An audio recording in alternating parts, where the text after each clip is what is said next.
And really, I don't really watch too much direct TV except the sports, and maybe news once in a while, something, on CNN or Fox, but I hardly watch, I would mostly love to cut streaming. it.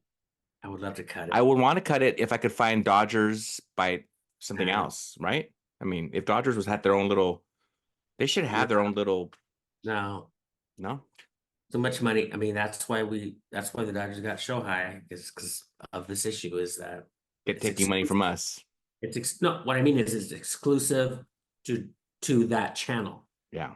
Not take, I mean, your money's gonna be taken somewhere, whether you go this or that. But Yeah. that's one of the reasons why they got so many big bucks is because it is that exclusivity allows them to gather all this money and to Mhm. pay out contracts. So in a way, it's good. Yeah. I mean, we have a good product, right? I mean, we have a very good product.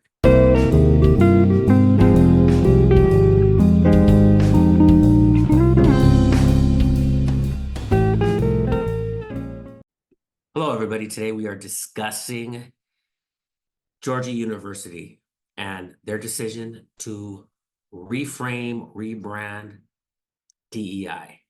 So they are, the way they put it is that they're renaming it, rebranding it, and you kind of need to sort of jump around and try to figure out exactly what's happening because um, some of their own people and administrators are saying, well, it's not going away exactly, but we just have to reframe it and embed it maybe into the curriculum, but not maybe rename it.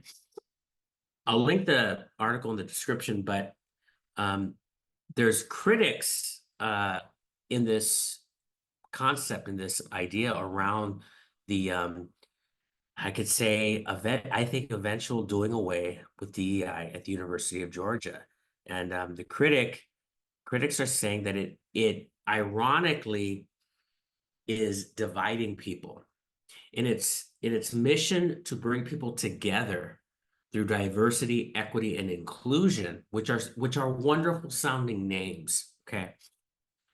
Critics would say, you know, the problem with this is that you are um, kind of alienating certain groups that don't fit into DEI. Now, the obvious answer is white people.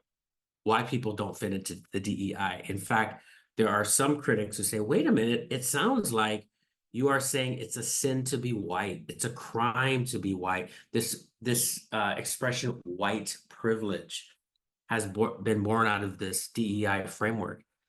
And the um, the thing is that I would argue what I've noticed, because I've been part of this as a teacher, you've been part of this, you've heard I'm sure you've been in workshops and you know, you don't hear a lot about Asian people,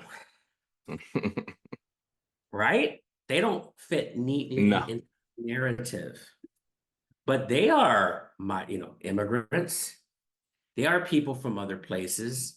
They are people with different languages, and so there is this idea that it has sort of not been inclusive. It has been very narrow. And that's part of the criticism of it. And of course, there's a feeling that there's going to be changes anyway that are coming with the new administration. Let's rethink this. Let's change this up. And it's not going to happen overnight. And you could tell there's been a lot of disagreement and pushback among the Georgia universities.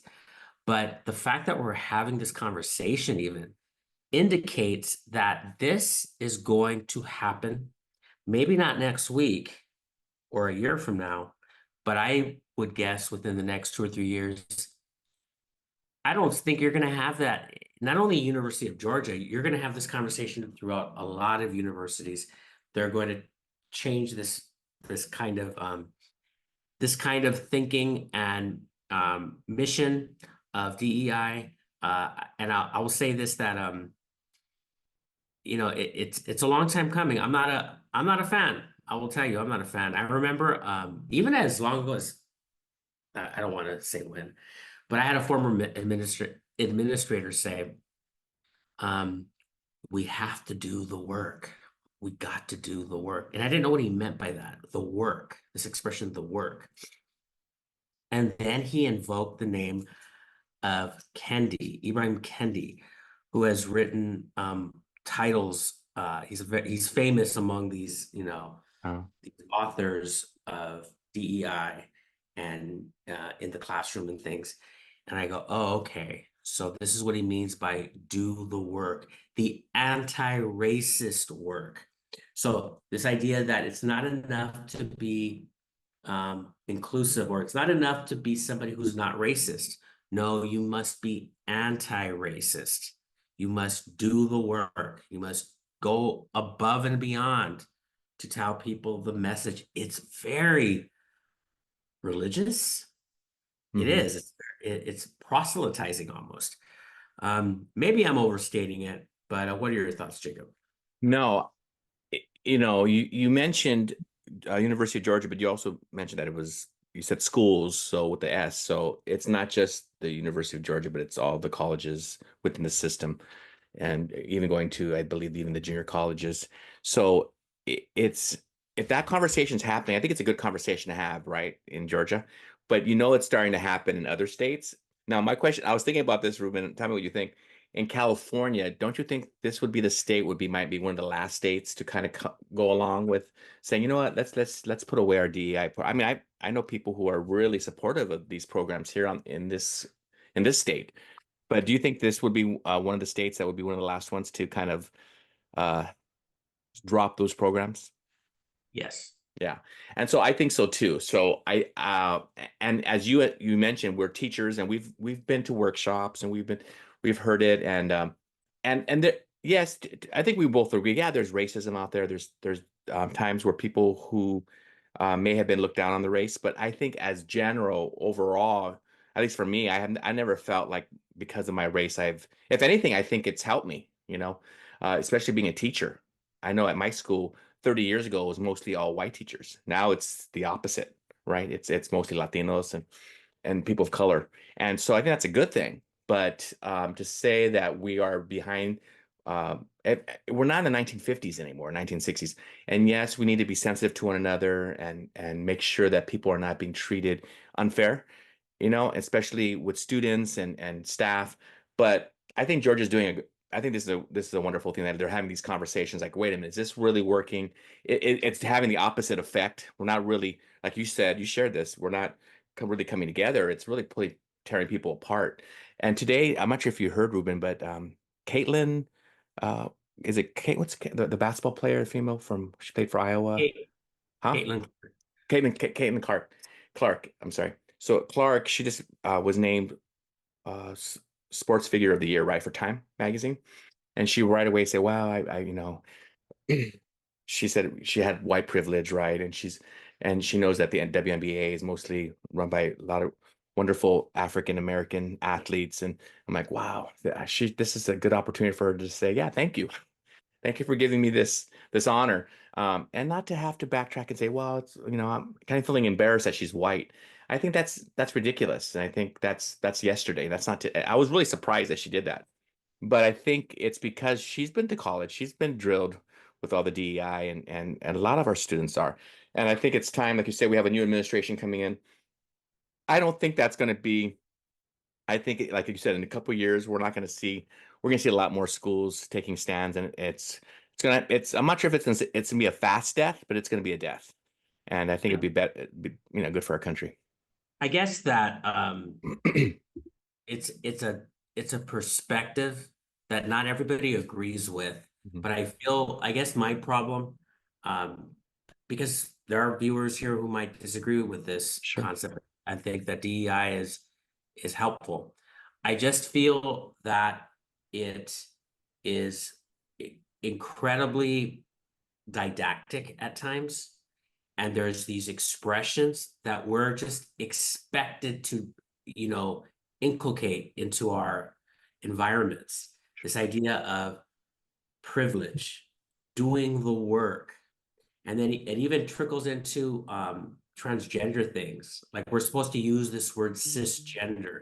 Now I know it's not exactly the same, but these are often sometimes you hear it in the same conversations Yeah. in the context of schools. And some of us don't buy into that. And we have to sit there and sometimes we have to, we are asked, what do you think about these authors? And have you thought about teaching this and things? So it's not something that we all buy into. We also have talked about in this channel this idea of Latinx, something that we should just, of course, you know, take on this type of verbiage. But But yeah, and I mean, just going along with what you're just saying, there's a lot of material, like you mentioned. There's authors that really push this type of thinking, promote it. Even the terminology, like you're sharing, like Latinx and things like that. I know that in this article, it was sharing that, hey, you know what? Let's go back to having the students understand what the Bill of Rights is and the Constitution, and I think, yeah, of course, but that's becoming like second, like that's not as important because a lot of white men did it, right? So they're pushing other documents that are important too, but not as, it's like things that are very, um, I don't want to say that they're not important, but they're just not as relevant to our government. And so that they're pushing those types of documents and ideas. And I think that's a shame. I think at least put in the meat, which is those main documents like the Constitution, the Declaration of Independence, the Federalist Papers. The kids should know those things because that is foundation of our country. And if they don't know it, they're going to be, I think it's not going to assist them as they get older and even having dialogue, even if they're working for government. I mean, I think it's an important thing. okay, everybody, thank you very much for tuning in and let us know what you think. Subscribe, like, and share, and we'll see you next time. Bye-bye.